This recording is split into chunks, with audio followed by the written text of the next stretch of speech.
So ఆ స్నేహం వల్ల ఎట్లా పరిస్థితులు తారుమారైతాయి. సో మా డాడీ చుట్టూ ఉన్న వ్యక్తులు ఏంటంటే మనస్తత్వం చూడలేదు, డబ్బు చూసిరు అంతే. సో ఆ డబ్బు అంతా ఏమంటారు రాంగ్ వేలో వెళ్ళిపోయినాయి. సో మేము ఎదుగుతూ ఉంటే మా కష్టాలు అనేవి పెరుగుతూ ఉన్నాయి. చాలా ప్రాబ్లమ్స్ ఫేస్ చేసినాం అనమాట. నేను 7th క్లాస్ చదువుతున్నప్పుడు నల్గొండ నుంచి హైదరాబాద్కి షిఫ్ట్ అవ్వడం జరిగింది. ప్రైవేట్ స్కూల్లో మేము 7th వరకు చదువుకున్నాం. అక్కడ బోర్డ్ ఎగ్జామ్కి ఫీజు కట్టలేక మేము ఇక్కడికి రావడం జరిగింది.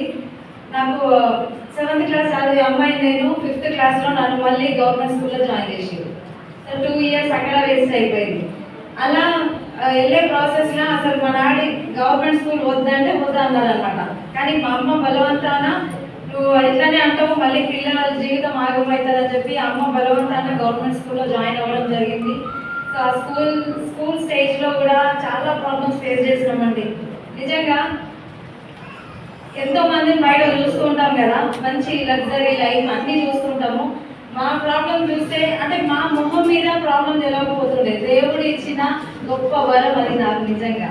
సో నా ప్రాబ్లమ్స్ అనేవి నా మొహంలో తెలియదు ఎవరికి, అవి నాలోనే ఉండిపోతాయి. గడప దాటి బయటికి వెళ్ళిందంటే హ్యాపీ ఫేస్ అంతే.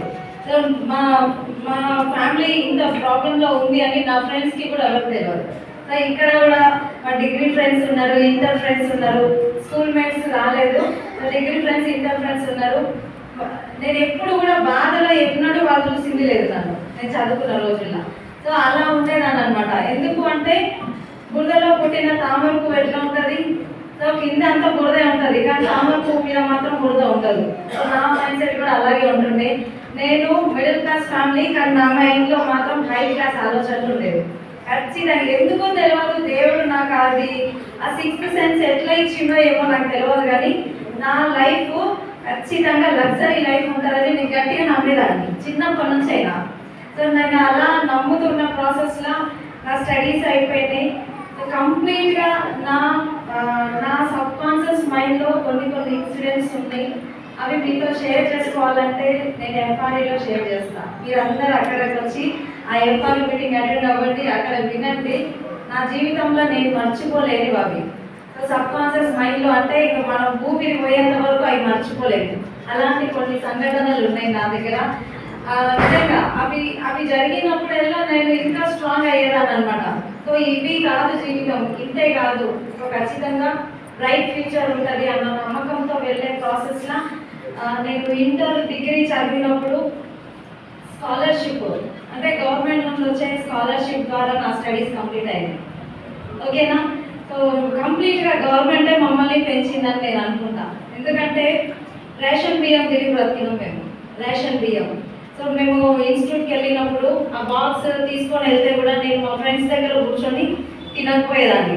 ఎందుకంటే అన్నం లా ఉంటుంది కదా, సో వాళ్ళందరూ మంచిగా తీసుకొని వస్తారు, మళ్ళీ నాదొక్కటే డిఫరెంట్ ఉంటుంది వద్దు అని చెప్పేసి లాస్ట్ బెంచ్లో కూర్చొని అన్నం తినేదాన్ని.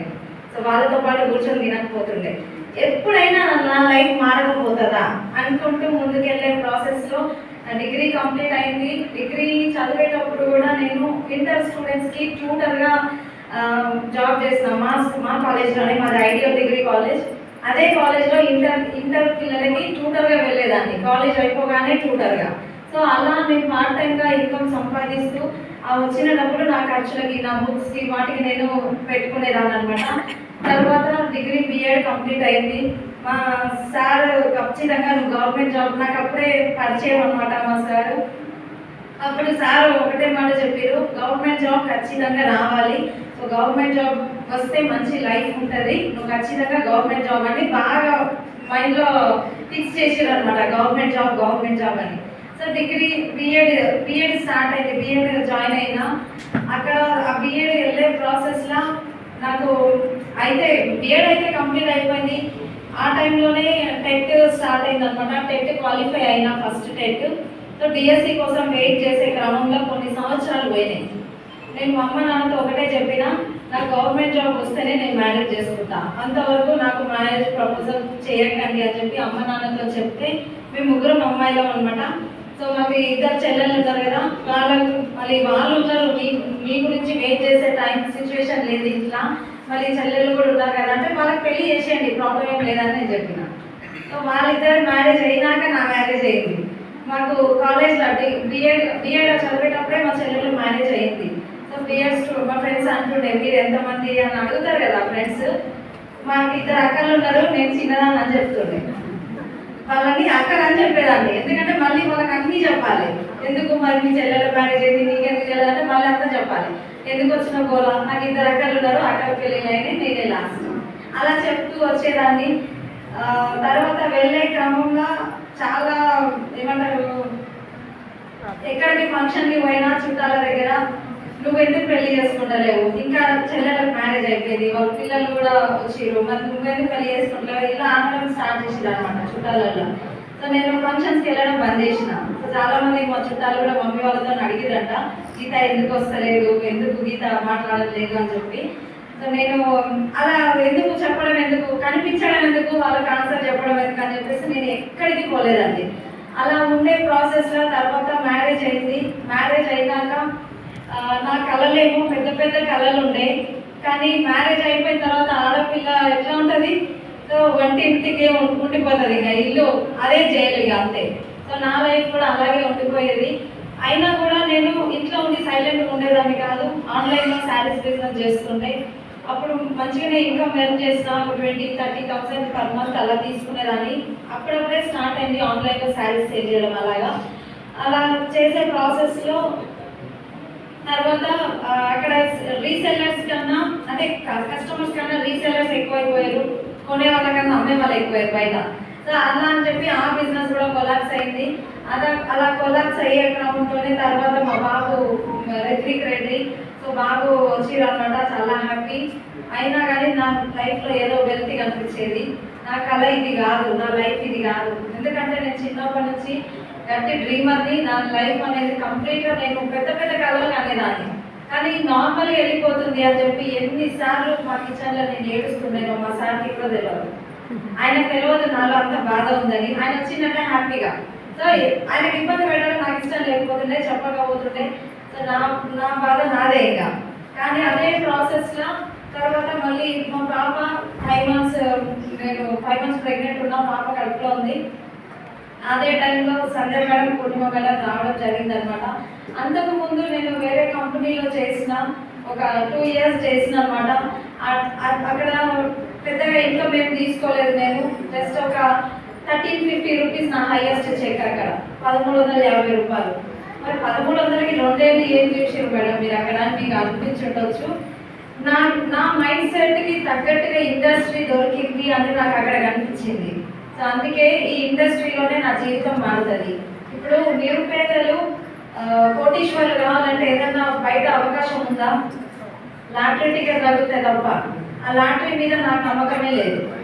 సో లాటరీ టికెట్ అనేది ఇంపాసిబుల్. కానీ ఈ బిజినెస్లో నేను గట్టిగా పనిచేస్తే, నా మీద నాకు నమ్మకం ఉంది, నేను గట్టిగా పనిచేస్తాను.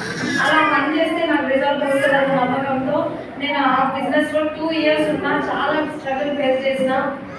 మీటింగ్స్కి వెళ్తుండే. ఇంతకు సంజయ్ మేడం చెప్పారు కదా, సంజయ్ మేడం నాకు క్లాస్ లైన్ ఉండే. అప్పుడు నేను నైట్ 10:30-11 అయిపోయేది అక్కడ మీటింగ్.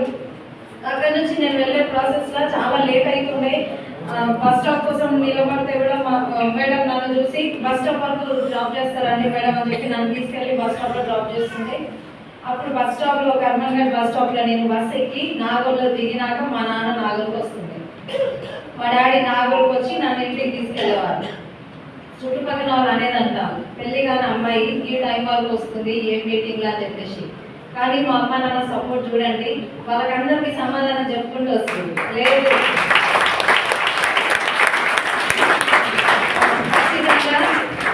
నా బిడ్డ చేసేది మంచి వర్క్, ఇది నాకు తెలుసు. మా నాన్న కూడా చేసేది అనమాట నాతో పాటు ఆ బిజినెస్లో. సో మంచి పని అని మా అమ్మ నాన్నకు తెలుసు. నాకు చుట్టుపక్కల మాటలతో నాకు సంబంధం లేదు, నాకు అవసరం లేదు. సో నేను అదే అని చెప్పిన. అలా నాకు ఇద్దరు సపోర్ట్ చేస్తూ వచ్చారు. అదే ప్రాసెస్లో చేస్తూ వచ్చే టైంలోనే ఇంకా అక్కడ ఇన్కమ్ లేదు. తర్వాత మ్యారేజ్ ఇది అని చెప్పేసి కొన్ని డిస్టర్బెన్స్ వచ్చినాయి ఇంట్లో. ఆ బిజినెస్ బంద్ చేయడం జరిగింది. తర్వాత మ్యారేజ్ అయింది.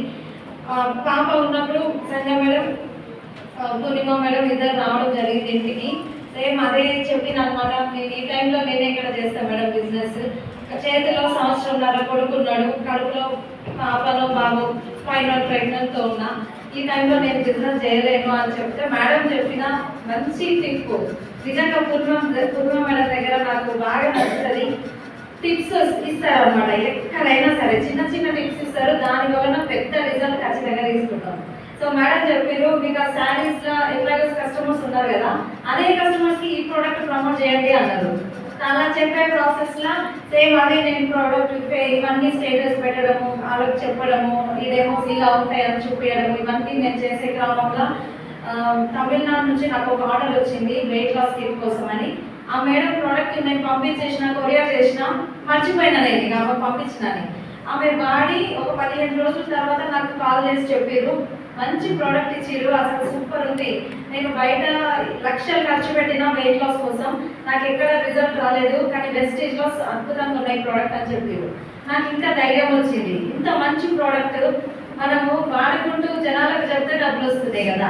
అదే బిఫోర్ కంపెనీలో 420 రూపాయలు ఉంటే షాంపూ బాటిల్, మన దగ్గర 180 రూపాయలు ఉంది, 164. సో ఇంత తక్కువ అంటే మంచిగా అనిపించింది. మంచి న్యాచురల్ ప్రొడక్ట్స్ ఉన్నాయి, సేమ్ క్వాలిటీ తగ్గలేదు, ప్రైస్ మాత్రం అవి హై ఉన్నాయి. సో కాబట్టి మంచి ప్రోడక్ట్ అని నేను షేర్ చేయడం స్టార్ట్ చేసిన, నా వంతు నేను స్టార్ట్ చేసిన.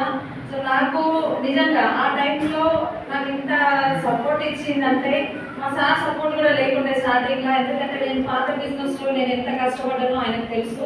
ఆయన చూసే వాళ్ళని అంటుండే, నీకు ఏమైనా పిచ్చి పట్టిందా, పిచ్చిదానిలాగా చేస్తున్నావు, డబ్బులే రావట్లేదు అంటున్నావు, మరి ఎందుకు ఆ కంపెనీ అని చెప్పి తిరుగుతున్నావు, మీటింగ్లకు పోతున్నావు అని నన్ను ఎప్పుడు అంటుండే. సో నేను పట్టించుకోలేదు, ఎందుకంటే ఈ బిజినెస్ బాగుంది, ప్రొడక్ట్స్ తక్కువ రేటు ఉన్నాయి, మంచి క్వాలిటీ ప్రోడక్ట్, నేను ఖచ్చితంగా ఇందులో చేస్తా. నేను మా సార్కి ఒకటే రిక్వెస్ట్ చేసిన, ఒక 2 సంవత్సరాలు నాకు టైం ఇవ్వవా ప్లీజ్, 2 సంవత్సరాలు టైం ఇవ్వు, ఇందులో ఒక ఇన్కమ్ వచ్చింది అంటే నేను చేస్తా, లేకపోతే వదిలేస్తా, కానీ నువ్వు మాత్రం 2 సంవత్సరాలు నన్ను ఏమనొద్దు, నేను బిజినెస్ చేసుకుంటూ వెళ్ళిపోతా అంటే పాపం ఆయన కూడా సైలెంట్ అయిపోయారు, నీ ఇష్టం పో, ఏమైనా చేసుకో అని చెప్పేసి వదిలేసాడు అనమాట. సో అలా చేస్తూ చేస్తూ వచ్చే ప్రాసెస్లో ఆ ఇన్కమ్ తీసుకోవడం జరిగింది. 60,000 రూపీస్ నా సిల్వర్ డైరెక్టర్ అప్పుడు డెలివరీ అయింది. అప్పుడు మా సార్ 16,000 ఇన్కమ్ తీసుకున్నారు. నువ్వే నయం కదా, ఏం చేసినావు అసలు, పని ఏం చేయలేదు కదా. 9th మంత్లో బయటికి వెళ్ళలేదు అసలు, కానీ ఆ 4 monthsలో చేసిన ప్రాసెస్ అండ్ మై గ్రేట్ అప్లైన్స్ నిజంగా Sanjay madam, Anjaneya sir, Purushottam Das sir అడుగున నా వెంట ఉండి నన్ను నడిపించేదండి. ఆ టైంలో ఏ లేడీ కూడా అంత ధైర్యంతో ముందుకు రాదు నాకు తెలిసి, కానీ వీళ్ళు ఇచ్చిన ధైర్యం వల్ల నేను ఇలా ముందుకు రావడం జరిగింది. ప్రతిదీ ఎక్కడ ప్లాన్ ఉందన్నా కూడా సార్ వాళ్ళు మంచిగా ప్లాన్కి వెళ్తుండే, ఆ ఫొటోస్ గ్రూప్లో షేర్ చేస్తుండే, కంప్లీట్ అయిపోయింది అని చెప్పేసి అంటుండే. సో చాలా బాగా అనిపించింది, ఇంత సపోర్ట్ ఇచ్చే అప్లైన్స్ మన దగ్గర ఉన్నాక నాకేం బాధ. సో ఖచ్చితంగా నేను చేస్తాను నమ్మకం, ఇంకా కాన్ఫిడెంట్ అనేది నాలో పెరగడం జరిగింది అనమాట. So Anjaneya sir, Sanjay madam, Srinivas sir, Purushottam Das sir, వీళ్ళ నలుగురు గురించి నేను ఒక ఇన్సిడెంట్ జరిగినాయి అనమాట, డిఫరెంట్గా ఎవరికి వాళ్ళుగా. అది నేను ఎఫ్ఆర్ఐలోనే చెప్తా, ఇక్కడ చెప్తాను. అవి నేను మర్చిపోలేని సంఘటనలు అనమాట. నిజంగా అంత మోరల్ సపోర్ట్ ఇచ్చిన పర్సన్స్ ఉండగా, నాకు సొంత అన్నదమ్ములు లేరు, ఓకే, నా కజిన్స్ ఉన్నారు, సొంత అన్నదమ్ములు లేరు. అదొక వ్యక్తి మా లైఫ్లో ఉంటుండే, మేము 3 అమ్మాయిలమే కదా, నాకు సొంత అన్నదమ్ములు లేరు కదా అని చెప్పి. కానీ ఇక్కడికి వచ్చిన తర్వాత ఈ సార్ వాళ్ళని, సంజయ్ మేడం వీళ్ళని చూసినాక నాకు ఇంకా ధైర్యం వచ్చింది, నేను ఖచ్చితంగా ముందుకు వెళ్తా, నాకు నమ్మకం వచ్చింది అని. అలాగే నన్ను కాపాడుతూ వచ్చిందండి వాళ్ళు కూడా. విత్తనం పెట్టిన దగ్గర నుంచి మొక్క వృక్షం అయ్యేంత వరకు మనము ఎట్లయితే వేర్లు నీళ్లు పోస్తామో, ఎరువులు వేస్తామో, ఎలా జంతువులు రాకుండా మొక్కను నొక్కకుండా ఎలా అయితే జాగ్రత్త పడతామో, నన్ను కూడా అలా ప్రొటెక్ట్ చేస్తూ ఈరోజు మిమ్మల్ని ఇలా నిలబెట్టారు. మై గ్రేట్ అప్లైన్స్ ఒక్కసారి మీ గ్రౌండ్